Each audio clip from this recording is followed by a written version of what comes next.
अस्सलाम वालेकुम नाजरीन, खुश आमदीद। आज हम बात करेंगे एक मशहूर और आम इस्तेमाल होने वाली दवा के बारे में जिसका नाम है डाइक्लोफेनेक सोडियम। ये दवा NSAIDs यानी non steroidal anti inflammatory drugs में शामिल है और ये दर्द और सूजन को कम करने के लिए इस्तेमाल की जाती है।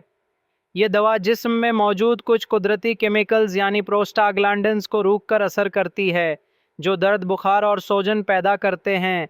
इस तरह ये दवा तेज़ी से आराम पहुंचाती है। अब बात करते हैं उसके इस्तेमालात की।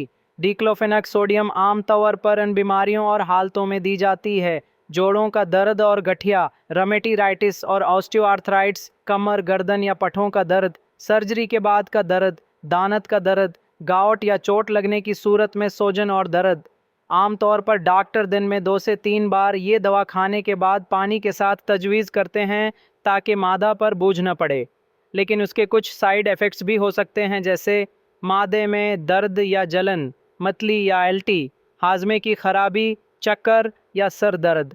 कभी कभार ये दवा संगीन मसाइल भी पैदा कर सकती है, जैसे मादे में अल्सर, खून निकलना, जगर या गर्दों की खराबी और ब्लड प्रेशर बढ़ जाना। इसीलिए उस दवा को लंबे अरसे तक बग़ैर डॉक्टर के मशवरे के इस्तेमाल नहीं करना चाहिए। एहतियात के तौर पर जिन लोगों को मादे का अल्सर, दिल, जगर या गर्दे की बीमारी है वो एहतियात करें।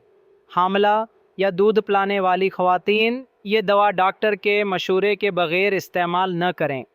शराब पीने से परहेज़ करें क्योंकि ये मादे से खून बहने के अमकानात को बढ़ा देती है। खुद से ये दवा कभी इस्तेमाल न करें। आखिर में ख़ुलासा ये है कि डिक्लोफेनाक सोडियम एक मौतर और ताकतवर दवा है जो दर्द और सूजन को कम करने में बहुत फ़ायदा देती है, लेकिन उसका इस्तेमाल हमेशा डॉक्टर के मशवरे से ही करना चाहिए।